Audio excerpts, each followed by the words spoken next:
আনন্দের থেকেও বেশি আশঙ্কা হচ্ছে। কারণ আমি বলছি, ধরুন আজকে পাশের একটা বাড়িতে আপনি তখনই সেই বাড়ির ছেলের সমালোচনা করতে পারবেন যখন আপনার ঘরের ছেলেটা ঠিক থাকবে বা ঘরের মেয়েটা ঠিক থাকবে। কিন্তু ঘরের মেয়ের মধ্যেই বা ঘরের ছেলের মধ্যেই যদি আপনি দেখেন যে সে দোষী, সে খারাপ, তখন তো সমালোচনা করার জায়গা নেই।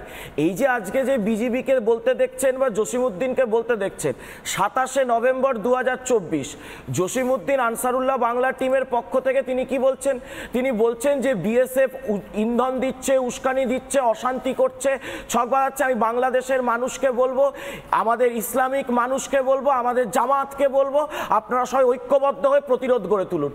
ঠিক তারপরে আপনি আমাকে শুধু ভুলে যান বা 1 মিনিটের জন্য এমন একজন মানুষ যিনি মমতা বন্দ্যোপাধ্যায়কে চেনেন না, জসিমউদ্দিনকে চেনেন না, মমতা বন্দ্যোপাধ্যায়, অভিষেক বন্দ্যোপাধ্যায়ের বয়ান বিএসএফ সম্পর্কে দেখান, আপনার মনে হবে যে মমতা বন্দ্যোপাধ্যায় এ রাজ্যের মুখ্যমন্ত্রী নন, তিনি আনসারুল্লাহ বাংলা টিমের কোনো ব্যক্তি, যে তিনি যে ভাষায় কথা বলেছেন।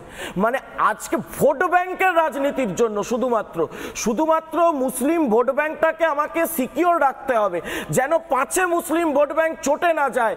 কোনো কথা আমি বলবো না, এমন মন্তব্য করব না যাতে সেইটা আমার দেশের স্বার্থের বিরুদ্ধে হোক না কেন। আপনি আমাকে বলুন, আজকের দিনে দাঁড়িয়ে এই মুখ্যমন্ত্রী এত কথা বলছেন, তো এখানে তৃণমূলের হয়েও যিনি বললেন এত কথা বলছেন, জুলাই 27, 1998 লোকসভায় দাঁড়িয়ে মমতা বন্দ্যোপাধ্যায় বলছেন যে বিএসএফ বর্ডার সিকিউরিটির দায়িত্বে রয়েছে, কিন্তু সিপিএম সরকার পশ্চিমবঙ্গে জমি দিচ্ছে না বলে আজকের দিনে দাঁড়িয়ে আমাদের এখানে ভোটার লিস্টে বাংলাদেশিরা ঢুকে পড়ছে। এটা কবে? 27শে জুলাই 1998। তারপর চলে আসুন 4/8/2005 সেই ঐতিহাসিক সোমনাথ চট্টোপাধ্যায়ের সামনের সেই বক্তৃতায় কি বলছেন? বাংলাদেশি জঙ্গি, বাংলাদেশি অনুপ্রবেশকারী ভারতে আসছে, জঙ্গিমূলক কার্যকলাপ পশ্চিমবঙ্গে বেড়ে যাচ্ছে। মমতা বন্দ্যোপাধ্যায় লোকসভায় দাঁড়িয়ে তাহলে আপনি তখন কার দোষ দিচ্ছিলেন? তাহলে সেই সময় আপনি দোষ দিচ্ছিলেন যে জমি দিচ্ছে না বুদ্ধবাবুর সরকার, জ্যোতিবাবুর সরকার বলে পশ্চিমবঙ্গে জঙ্গি ঢুকে পড়ছে। আজকে মমতা বন্দ্যোপাধ্যায় আপনি কি করছেন?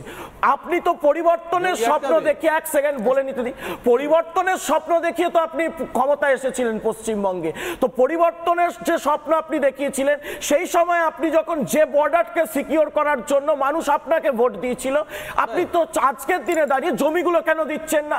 কেন 163টা মামলা রাজ্যের সরকারের বিরুদ্ধে কেন্দ্রীয় সরকারকে করতে হচ্ছে শুধুমাত্র জমি না দেওয়ার কারণে?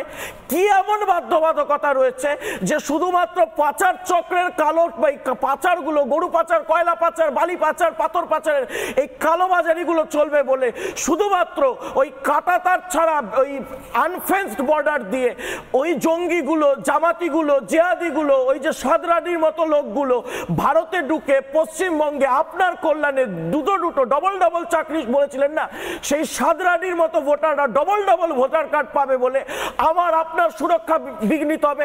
আসলে এই সরকারের মুখ হচ্ছে সিদ্দিকুল্লাহ চৌধুরী, ফিরহাদ হাকিম, যারা দাওয়াতে ইসলাম বলে, যারা দক্ষিণ কলকাতাকে ওয়াকফ বোর্ড বলে, এইরা, আর মুখোশ হচ্ছে মমতা বন্দ্যোপাধ্যায় শুধুমাত্র ক্ষমতায় থাকার জন্য, শুধুমাত্রই নবান্নের মুখ্যমন্ত্রীর চেয়ারে বসবেন বলে। আজকে আপনি দেশের স্বার্থ, দেশের সার্বভৌমত্ব, পশ্চিমবাংলা তথা ভারতবর্ষের নাগরিক সুরক্ষাকে সম্পূর্ণ বিঘ্নিত করছেন।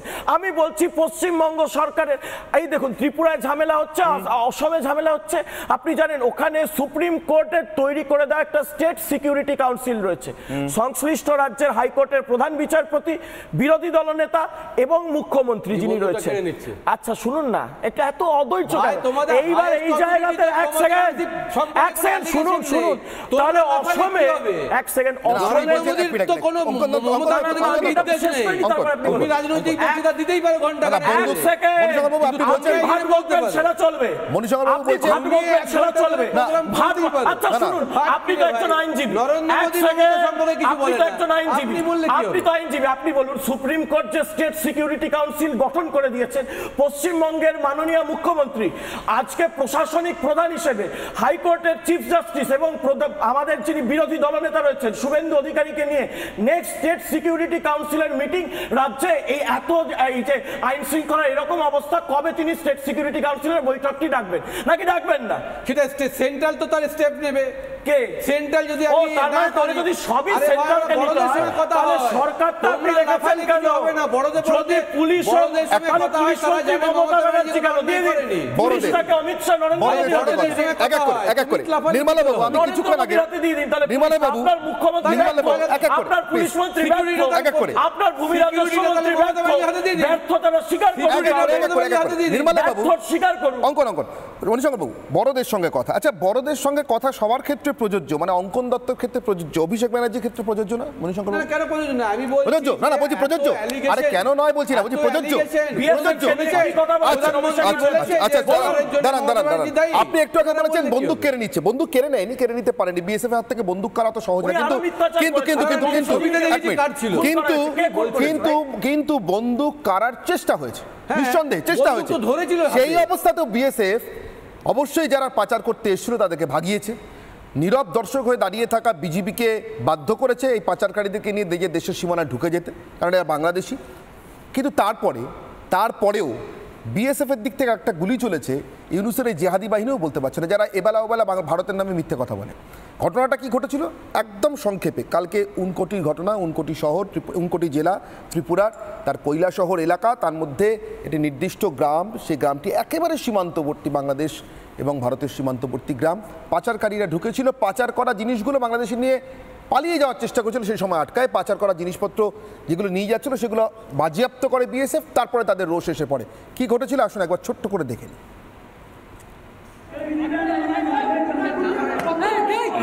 দিলের পাখির গুয়া, এক নম্বর পাখির গুয়া।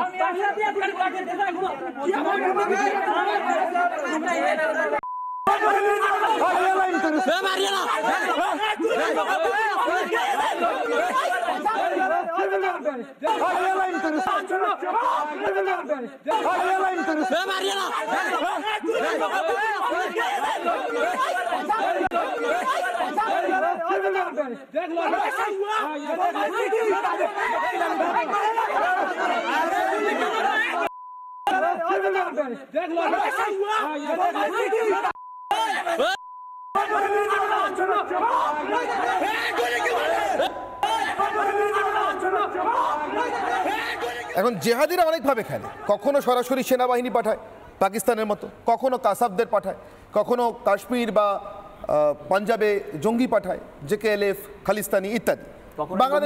বাংলাদেশও এখন সেরকম, কখনো বিজেপি এসে এই সুখদেবপুরে বাধা দেয়, কখনো আবার বিজেপি দাঁড়িয়ে দেখে পাচারকারীদেরকে লেলিয়ে দেয়, বোঝা গেল। কিন্তু আমি আবারও বললাম, নির্মলবাবু কেন এই ছবিটা দেখালাম, এই ছবিটা দেখানোর পর দেখুন তো এই বক্তব্যটা মিলছে কিনা।